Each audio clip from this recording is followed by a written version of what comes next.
환절기가 다가오면서 코로나19와 독감 유행이 예고됐습니다. 증상이 비슷한 만큼 정확한 진단 검사를 받고 예방접종을 하는 것이 권고됩니다. 캘리포니아주가 자동차가 없는 저소득층에게 $1,000의 세제 혜택을 제공합니다. 연소득 $40,000 이하거나 부부 연소득이 $60,000 이하인 가구가 수혜 대상입니다. 사우스캐롤라이나주에서 30대 한인 남성이 은행 강도 혐의로 체포됐습니다. 용의자는 은행 직원에게 돈을 요구한 뒤 현금을 훔쳐 달아났습니다. 테네시주에서 도시 곳곳을 다니며 총격을 가하고 이를 생중계한 10대가 경찰에 붙잡혔습니다. 이번 사건으로 4명이 숨지고 3명이 다쳤습니다. 한국 근대미술 기획전이 LA에서 열립니다. 격동의 역사를 담긴 한국 근대미술을 선보이는 첫 전시인 만큼 타인종들의 반응이 주목됩니다. 여러분 안녕하십니까? 9월 8일 첫 소식입니다. 영국의 엘리자베스 2세 여왕이 96세의 나이로 서거했습니다. 트러스 신임 총리는 여왕은 영국의 정신이었다고 추모했고 세계 각국에서도 애도가 이어지고 있습니다. 이학수 기자입니다.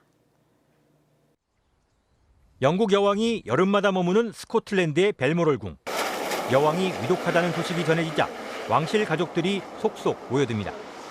지난 6일 이곳에서 리즈 트러스 신임 총리의 임명 행사를 마지막으로 엘리자베스 2세 여왕이 평화롭게 세상을 떠났다고 영국 왕실은 발표했습니다. Says the Queen died peacefully at Balmoral this afternoon. 올해 96살의 여왕은 그동안 건강이 좋지 않았는데 건강이 우려된다는 왕실의 발표가 나온 뒤 약 5시간 만에 눈을 감았습니다. 여왕의 서거 직후 영국 왕위는 올해 73살의 찰스 왕세자가 계승했습니다. 서거 직후 영국 왕실의 궁전과 관공서에 조기가 개양됐고 궁전 문 앞에 여왕의 서거를 알리는 왕실의 공지문이 붙었습니다. 버킹엄 궁전 앞에는 추모하는 시민들의 발길이 이어졌습니다. People have complicated thoughts about monarchies, but she's like a really remarkable figure. She's been leader of this country for so many decades. 2차 세계대전 막바지인 지난 1945년 공주 신분으로 영국 육군에 입대했던 여왕은 아버지 조지 6세가 타계하면서 1952년 25살에 왕위 올랐습니다. 70년간 15명의 총리와 함께 나라를 이끌며 영국 왕 가운데 최장기간 재임했습니다. 왕실 폐지 목소리가 커질 때도 있었지만 국민을 하나로 모으는 구심점 역할을 해왔다는 평가를 받아왔습니다. Queen Elizabeth II provided us with the stability and the strength that we needed. She was the very spirit of Great Britain, and that spirit will endure. 식민지 독립과 미국의 부상으로 영국의 입지가 줄어든 가운데 여왕은 영연방국가 50여 개국을 잇는 가교 역할도 수행했습니다. 1999년엔 한국을 방문해 안동 하회마을 등을 둘러보며 한국 전통 문화에 깊은 관심을 드러내기도 했습니다.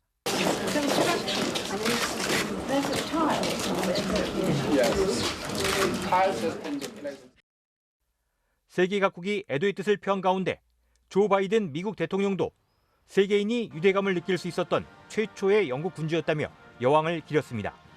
MBC 뉴스 이학수입니다.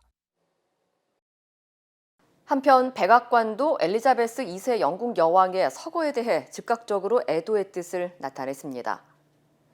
백악관 측은 우리의 마음과 생각은 영국 국민에게로 향한다며 깊은 애도의 뜻을 밝혔습니다. 이와 관련해 바이든 대통령은 백악관을 비롯해 공공장소, 군 부대에 조기를 개항하도록 하고 낸시 펠로시 하원 의장 역시 연방의회에 조기 개항을 지시했습니다. 척수머 상원 민주당 원내대표 역시 오늘 의회에서 엘리자베스 여왕의 서거를 언급하면서 침묵의 애도 시간을 갖기도 했습니다. 유럽중앙은행이 기준금리를 0.75%포인트 인상했습니다. 미국 연준도 금리 인상 기조를 지속하겠다는 뜻을 재확인했습니다. 워싱턴에서 김수진 특파원입니다. 유럽중앙은행이 기준금리를 0.5%에서 1.25%로 0.75%포인트 인상했습니다. 지난 7월 0.5%포인트 인상에 이어 유로화 도입 이후 사상 처음으로 자이언트 스텝을 단행한 겁니다. 러시아의 우크라이나 침공 이후 에너지와 식료품 가격이 크게 뛰면서 지난달 유로화를 쓰는 19개 나라의 물가 상승률은 9%가 넘었습니다. 크리스틴 라가르드 총재는 추가 금리 인상 가능성도 열어뒀습니다. We took today's decision and expect to raise interest rates further because inflation remains far too high. 미국 연방준비제도 제롬 파월 의장도 추가 금리 인상을 예고했습니다. 지난달 잭슨 홀 회의에서 이례적인 큰 폭의 금리 인상이 적절하다고 입장을 밝힌 데 이어 다시 한번 강경한 금리 정책을 확인한 겁니다. We need to act now forthrightly, strongly, as we have been doing, and we need to keep at it until the job is done. 특히 노동시장이 여전히 강력하고 취업률도 높은 수준이라면서 물가를 잡기 위한 행동을 계속해야 한다고 강조했습니다. 미국은 오는 21일 금리 인상 여부를 결정하는데요. 다시 한번 0.75%포인트 올리는 자이언트 스텝에 나설 거란 전망에 무게가 실리고 있습니다. 물가 상승에 이어 내년의 경기 침체 우려도 계속되고 있습니다. 라가르드 총재는 러시아가 가스 공급을 완전히 중단하면 최악의 경우 내년 유럽 경제가 역성장해 침체에 빠질 수도 있다고 전망했습니다. 워싱턴에서 MBC 뉴스 김수진입니다. 미국의 몰기지 금리가 지난 2008년 금융위기 이후 최고치를 기록했습니다. 주택금융기업 프레디맥에 따르면 이번 주 평균 30년 고정 몰기지 금리가 5.89%로 지난해 같은 기간에 비해 2배 이상 급등했고 이는 지난 2008년 11월 이후 가장 높은 것으로 나타났습니다. 전문가들은 몰기지 금리가 지난 6월 이후 2달여 동안 진정세를 보이다 최근 치솟고 있다면서 연방준비제도가 금리 인상 정책을 지속할 것이라는 가능성이 커지면서 몰기지 금리가 다시 급등하고 있다고 분석했습니다. 한편 연준은 주택시장이 물가 급등세의 주요 원인 중 하나로 보고 주택가격 정상화에 초점을 맞추고 있다고 전했습니다. 팬데믹 이후 많은 사람들이 열이 난다 싶으면 독감인지 코로나19인지 헷갈려하는 경우가 많은데요. 마른 기침이 나오거나 시간이 갈수록 증상이 악화될 경우엔 감기나 독감보다는 코로나19 감염일 가능성이 높다고 합니다. 여준호 기자의 보도입니다. 두통이나 발열, 기침 등은 코로나19의 대표적인 증상입니다. 감기나 독감 증상과 구분하기가 어려워 동시 감염되는 사례도 적지 않습니다. Probably flu will be pretty severe this year. COVID cases will probably go up. 하지만 바이러스가 제각각인 다른 질환인 만큼 증상에 미묘한 차이가 있다는 진단입니다. 우선 마른 기침이 많이 나올 경우 코로나19 감염일 확률이 높습니다. 감기나 독감 등은 주로 코 부위의 비강과 관련이 있는데 이 같은 경우 기침 속에 점액질 등의 가래가 많이 나오기 때문입니다. 숨이 차는 호흡곤란 증상 역시 감기나 독감엔 거의 나타나지 않는 증상인 만큼 코로나19에 감염됐을 확률이 높습니다. 감기나 독감은 증상이 급작스럽게 시작되지만 코로나19는 초기 증상 없이 서서히 악화된다는 것도 차이점으로 꼽힙니다. 모두 호흡기 증상이 나타나고 구분이 어려운 만큼 의심 증상이 나타날 경우엔 코로나19인지 독감인지 정확한 진단 검사를 받는 것이 중요합니다. Just to know whether you were positive or not, and then schedule an appointment with your doctor to see if you're eligible for, certain treatments. 일부 전문가들은 올 겨울 독감과 코로나19가 동시에 퍼지는 트윈데믹을 넘어 감기 등 각종 호흡기 질환까지 함께 유행하는 이른바 멀티데믹이 올 수 있다고 경고합니다. 미 보건당국은 이달부터 오미크론 변이를 겨냥한 부스터샷 보급을 시작한 가운데 환절기를 맞아 부스터샷과 독감 백신의 동시 접종을 권고했습니다. MBC 뉴스 여준호입니다. 캘리포니아 주의회가 자가용이 없는 중저소득층을 위해 최대 $1,000의 세제 혜택을 제공합니다. 캘리포니아 주의회는 차량이 없는 주민들에게 $1,000의 텍스 크레딧을 제공하는 내용의 법안 SB 457을 통과시켰습니다.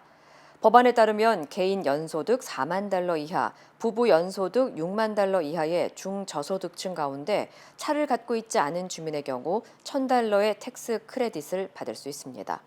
이 법안은 개빈 뉴섬 주지사의 최종 서명을 거쳐 내년 1월부터 시행될 예정입니다.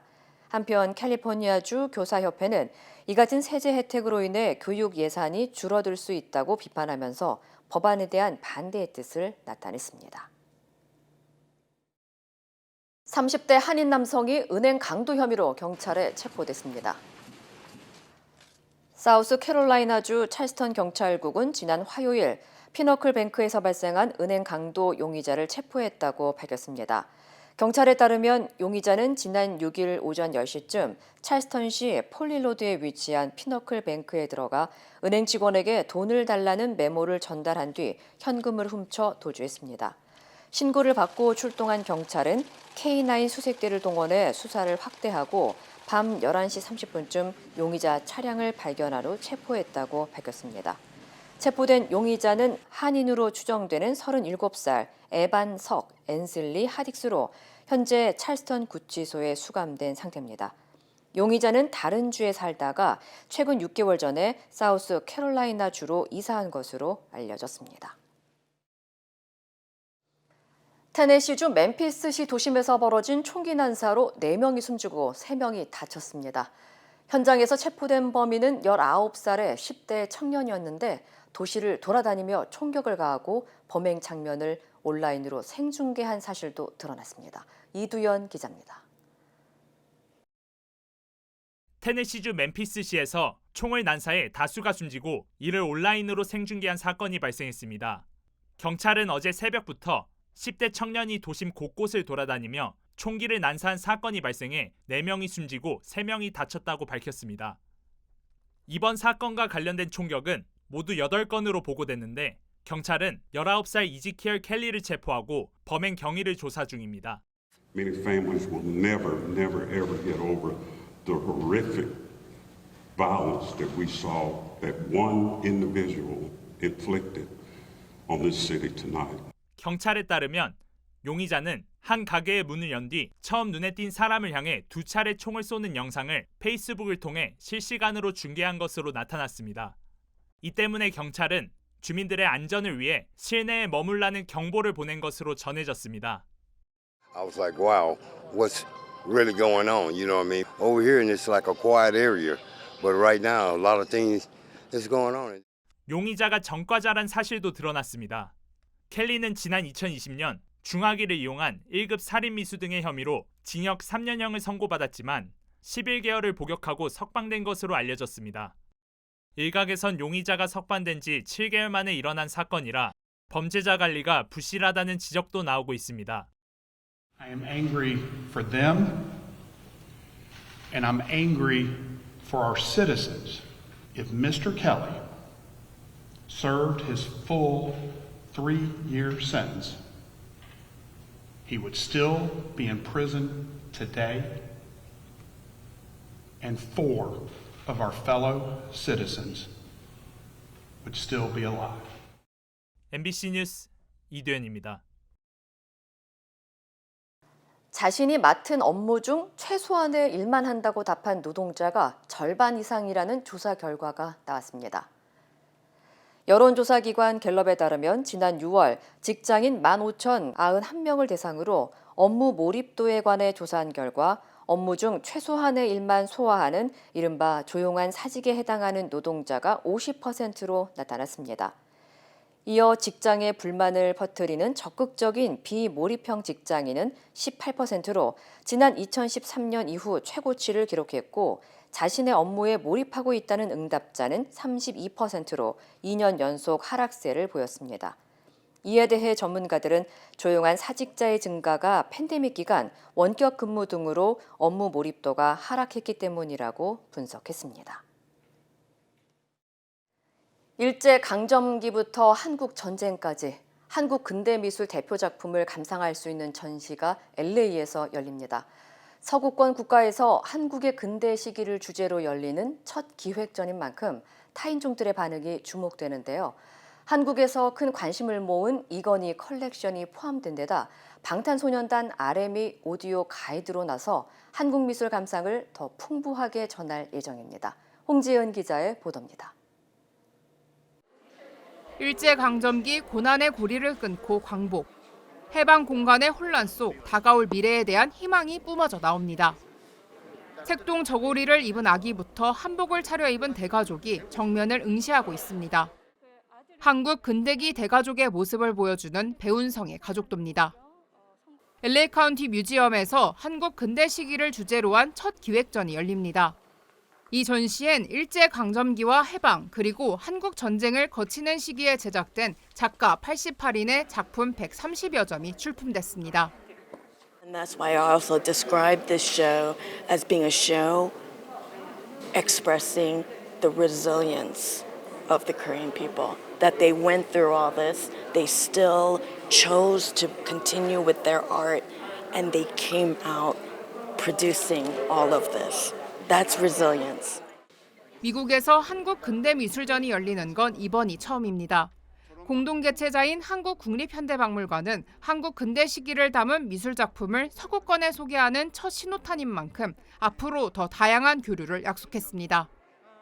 20세기 전반부 참 어려운 질곡의 역사를 반영한 예술적 성과, 이번 전시를 통해서 이러저러한 예술과 사회, 민족과 역사 등등 많은 그 열쇠말을 이해할 수 있는 그런 계기도 되지 않을까. 한국에서 대단한 관심을 모았던 고 이건희 삼성회장의 소장품 20여 점도 소개돼 이번 전시에 특별함을 더했습니다. 백남순의 낙원과 박수근의 유동 등 이건희 컬렉션뿐만 아니라 한국과 일본, 미국의 기관과 개인이 소장한 희귀한 작품들도 선보일 예정입니다. 특히 방탄소년단의 리더 RM이 직접 작품을 선정해 오디오 가이드로 나서 관람객들의 발길을 사로잡을 것으로 기대됩니다. MBC 뉴스 홍지은입니다. 미국에서 유통된 육포와 훈제 연어에서 식중독을 유발하는 리스테리아균 감염 우려가 제기돼 리콜 조치됐습니다. 연방농무부 식품안전검사국에 따르면 500파운드 이상의 육포 제품이 리스테리아 감염 우려로 리콜됐다고 밝혔습니다. 해당 제품들은 테네시주 녹스빌에 위치한 매그놀리아 프로비전 회사에서 만든 것으로 제조일은 8월 25일로 적혀 있습니다. 또 플로리다의 세인트 제임스사에서 생산된 훈제 연어 제품도 감염 우려가 있어 자발적 리콜을 실시했습니다. 리콜된 제품은 세인트 제임스 스카치 리저브 스코티시 훈제 연어 제품으로 지난 2월부터 6월까지 뉴욕과 뉴저지, 일리노이, 버지니아주 등 10개 주에 유통됐습니다. 당국은 현재까지 리콜된 품목과 관련된 질병은 보고되지 않았지만 어린이와 노인 또는 면역력이 약한 사람들에게는 치명적일 수 있다고 경고하고 제품을 구매한 소비자는 버리거나 반품할 것을 당부했습니다. 한편 미국에서는 매년 1,600명이 리스테리아균에 감염되고 이 가운데 260명이 사망하는 것으로 알려졌습니다. LA 카운티에서 원숭이 두창 감염 사망자가 나왔습니다. LA 카운티 보건국은 원숭이 두창에 감염된 사람이 숨져 정확한 사인을 조사하고 있다고 밝혔습니다. 리타 싱알 LA 카운티 보건국장은 현재 조사 초기 단계며 아직 추가 세부 정보를 알 수는 없지만 자세한 내용이 확인되는 대로 공개할 예정이라고 전했습니다. 만약 이 사망자의 사인이 원숭이 두창으로 확인될 경우 미 전역에서 발생한 두 번째 원숭이 두창 사망 사례가 됩니다. 현재까지 LA 카운티에서 보고된 원숭이 두창 감염 사례는 1,805건에 달하며 대부분 남성 동성애자로 알려졌습니다. LA 카운티의 노숙자 인구가 7만 명에 달하는 것으로 나타났습니다. LA 노숙자 서비스국의 최근 보고서에 따르면 지난 2월 22일부터 3일 동안 조사한 결과 LA 카운티의 노숙자 수는 6만 9,144명으로 조사됐으며 이는 지난 2020년보다 4.1% 증가한 수치입니다. LA시의 노숙자 역시 지난 2020년보다 1.7% 증가한 4만 1,980명으로 집계됐습니다. 이번 조사를 실시한 자원봉사자들은 야외 공간과 온라인에서 설문조사를 실시했고 처음으로 앱을 통해 노숙자 수를 파악한 것으로 알려졌습니다. 앞서 지난 2020년 실시한 조사에서 LA 카운티의 노숙자 수는 1년 전보다 12.7% 증가했고 시는 14.2% 많아진 것으로 확인됐습니다. 권영세 통일부 장관이 이산가족 문제를 논의하기 위한 회담을 열자고 북한에 전격 제안했습니다. 이산가족들에게 남은 시간이 많지 않다는 건데 북한이 응할 가능성은 크지 않아 보입니다. 서혜연 기자입니다. 추석에 가족과 고향을 그리워할 이산가족 문제를 해결하기 위해 권영세 통일부 장관이 북한의 남북 당국 간 회담을 제안했습니다.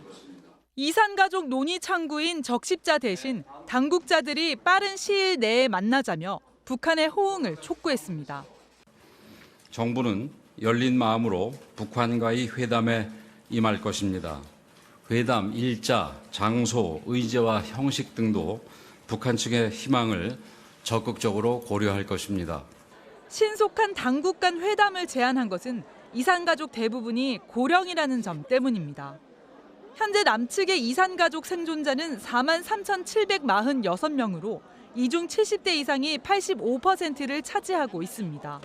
이 가운데 실제로 가족을 상봉한 사람은 2.51%에 불과합니다. 더욱이 올해만 2,500명이 세상을 떠났습니다. 살아있을 때 북녘에 있는 가족 얼굴을 볼 수 있길 모두 간절히 바라고 있습니다. 하지만 북한이 응할 가능성은 높지 않다는 게 전문가들 분석입니다. 김여정 노동당 부부장이 윤석열 정부의 담대한 구상에 거칠게 거부 의사를 밝힌 데다 북한이 반발하는 한미연합훈련도 변수입니다. 또 한편에서는 이제 대화 제의를 하는 이런 모양새가 북한 입장에서 봤을 때는 상당히 불편하게 이제 받아들이고 또 이중적 행태로 이제 봤을 가능성이 매우 높습니다. 정부는 남북 연락사무소 통화로 회담 제안 통지문을 전달하려 했지만 북한은 입장 표명 없이 통지문을 받지 않았습니다. MBC 뉴스 서혜연입니다. 검찰이 민주당 이재명 대표를 공직선거법 위반 혐의로 재판에 넘겼습니다. 이 대표가 대선 당시 대장동 의혹의 불똥을 막으려고 일부러 거짓말을 했다는 겁니다. 이재욱 기자입니다. 대통령 선거운동 기간이던 작년 12월, 당시 더불어민주당 이재명 후보는 대장동 개발의 핵심 인물인 성남도시개발공사 고 김문기 차장을 몰랐다고 말했습니다. 제가 시장 재직 때는 몰랐고요. 그러니까 뭐 하위 직원이었으니까. 하지만 이 대표는 성남시장이 되기 전 변호사 때부터 김 처장과 교류했고 성남시장이 된 뒤 해외 출장에 동행하고 함께 골프도 쳤으며 여러 차례 대장동 사업에 대해 대면 보고도 받은 것으로 검찰 수사 결과 확인됐습니다. 결국 검찰은 이 대표가 당시 대장동 의혹이 뜨거운 선거 쟁점으로 떠오르자 불똥을 차단하려고 거짓말한 것으로 결론냈습니다. 검찰은 이 대표가 경기도 국정감사에서 백현동의 특혜성 용도 변경 의혹에 대해 반박한 발언도 거짓으로 판단했습니다. 만약에 안 해주면 직무유기 뭐 이런 걸 문제 삼겠다고 협박을 해서 국토부의 협박성 조치는 확인되지 않았고 이 대표가 용도 변경을 결정한 것으로 보인다는 겁니다. 현직 야당 총수인 이재명 대표는 공직선거법 위반 혐의로 법정에 서게 됐습니다. 금고 이상 형을 받아야 당선이 취소되는 일반 범죄와 달리 선거 범죄는 벌금 100만 원만 선고돼도 의원직을 잃고 5년간 선거에 출마할 수 없게 됩니다. 법인카드 유용 의혹과 선거기간 불법 기부 혐의를 받고 있는 이 대표의 부인 김혜경 씨는 함께 처리하지 않고 계속 수사하기로 했습니다. 검찰은 또 대선 기간 TV 토론회에서 아내 김건희 여사의 주가 조작 의혹에 대해 거짓말한 혐의로 고발당한 윤석열 대통령은 대통령 취임과 동시에 공소시효가 멈췄다며 발언의 진위 여부를 확인하기로 했습니다. MBC 뉴스 이재욱입니다. 국민의힘에서는 권성동 원내대표가 사퇴의 뜻을 밝히고 정진석 국회 부의장이 비대위원장으로 정식 임명됐습니다. 이준석 전 대표는 가처분 신청을 또 냈습니다. 구민지 기자입니다. 권성동 원내대표가 취임한 지 5개월 만에 결국 사퇴를 선언했습니다. 비대위 전환의 시발점이 됐던 대통령과의 문자 노출에 대해선 자신의 잘못이었다고 인정하면서도 금도를 넘어선 취재라고 반박했고 윤핵관이란 수식어에 대해선 이준석 전 대표가 만든 조롱과 분열의 언어라고 비판했습니다. 차기 원내대표 선거는 오는 19일 치러집니다. 4선의 김학용, 윤상현, 또 3선의 윤재옥, 김도읍, 김태우 의원의 주호영 전 비대위원장도 후보군으로 거론됩니다. 정식 임명된 정진석 비대위원장은 통합형 비대위를 새로 꾸리겠다고 밝혔습니다. 제가 뭐 친이 친박도 아니고 늘 그래서 제가 중도적이고 중립적인 통합적인 그 정치를 하려고 노력을 해온 사람이니까. 하지만 이준석 전 대표 측은 정진석 비대위 역시 무효라며 4번째 가처분을 신청했고 이 전 대표는 권 원내대표가 대선 당시 윤핵관인 게 자랑스럽다고 한 동영상을 공유하며 공격을 멈추지 않았습니다. 이에 정 비대위원장은 추가 가처분 신청에 대해 매우 유감이라며 이 전 대표가 돌아올 수 없는 강을 건넜다고 말했습니다. 이와 함께 정 위원장이 국회 부의장을 겸직하고 있다는 점도 논란입니다. 민주당은 여당 대표가 본회의 진행을 맡는 건 있을 수 없다며 부의장직을 내려놓으라고 압박하고 있습니다. MBC 뉴스 구민지입니다. 화제 경제 뉴스를 빠르게 전해드리는 신선한 경제 시간입니다. 태풍 흰남노로 발생한 농작물 피해가 9월 물가에 악재가 되진 않을지 우려의 목소리가 나오고 있습니다. 한국농수산식품유통공사에 따르면 6일 배추 도매 가격은 10kg에 36,000원으로 일주일 전보다 1.4배 올랐습니다. 이달 2일까지만 해도 3만 원 수준을 유지했지만 흰남노가 영향을 준 5일에서 6일에는 가격이 약 20% 정도 뛴 건데요. 당장 일주일 전과 비교해도 애호박과 무, 당근, 피망 등 대부분의 농산물 값이 상승세를 보여 추석 차례상 비용 부담도 커질 전망입니다. 사과와 배 같은 조생종의 경우 태풍이 오기 전 농가에서 수확을 서둘러 추석 물량은 어느 정도 확보됐지만 이후에 수확하는 품종이 태풍 피해를 입어 추석 이후 과일값 역시 상승이 불가피할 전망입니다. 맛있다. 간단하게 아침은 김밥이지. 외식 물가의 이딴 상승세 속에 김밥 한 줄 가격도 3,000원 시대가 열렸습니다. 소비자원에 따르면 8월 기준 서울의 김밥 한 줄 가격은 평균 3,046원으로 전달보다 2.59% 올랐습니다. 재료 가격과 인건비 상승으로 대표적인 서민 메뉴였던 김밥이 1년 새 10% 이상 뛰었는데요. 삼겹살 200g의 가격은 18,364원으로 한 달 새 1.7%가 올랐고 김치찌개 백반은 1% 오른 7,500원으로 조사됐습니다. 음식 8개 품목 중 전달과 비교해 가격이 오르지 않은 건 비빔밥과 짜장면 뿐이었습니다. 8월 외식 물가 상승률은 8.8%로 치솟는 외식 가격에 소비자가 체감하는 물가 부담은 당분간 이어질 전망입니다. 한 기업 데이터 연구소가 미등기 임원 현황을 공시한 253개 기업을 조사한 결과 올해 1분기 미등기 임원의 평균 연령은 53.2세로 10년 전보다 1.5세 높아졌습니다. 이는 지난 2016년 정년 연장법의 시행으로 기업 정년이 55세에서 60세로 늘어난 데 따른 영향으로 풀이됩니다.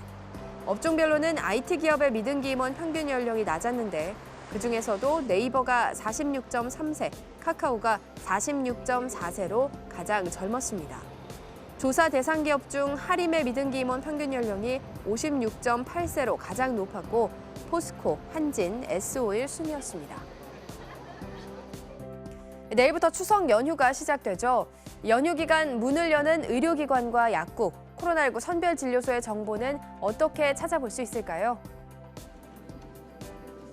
먼저 보건복지콜센터 129번이나 시도콜센터 120번에 전화하거나 119 구급상황관리센터로 문의하면 관련 정보를 안내받을 수 있습니다. 응급의료 정보 제공 앱을 내려받으면 주변에 문을 연 선별진료소와 의료기관의 진료 정보까지 확인이 가능한데요. 추석 연휴 기간 전국의 응급실 운영기관 525개소는 평소처럼 24시간 진료하며 보건소 등 공공의료기관은 추석 당일인 10일 진료를 실시하는데요. 주요 포털 사이트에서 명절 병원으로 검색을 하거나 응급의료 포털, 복지부 홈페이지를 통해 문을 연 의료기관의 위치와 운영 시간 등 확인이 가능합니다.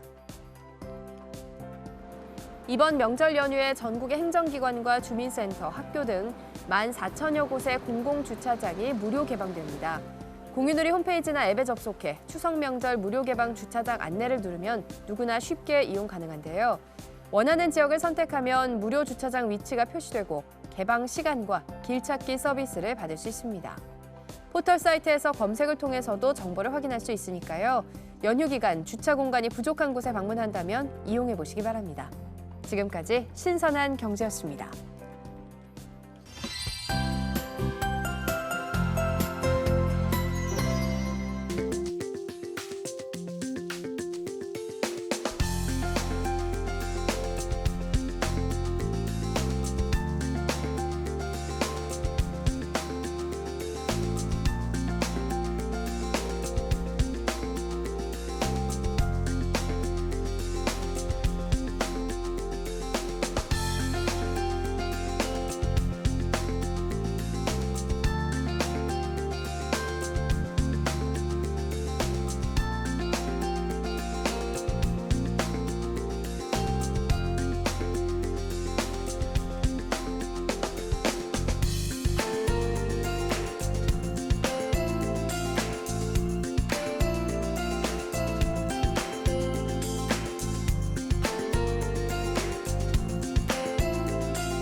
이상으로 9월 8일 목요일 뉴스를 마칩니다. 시청해주신 여러분 고맙습니다.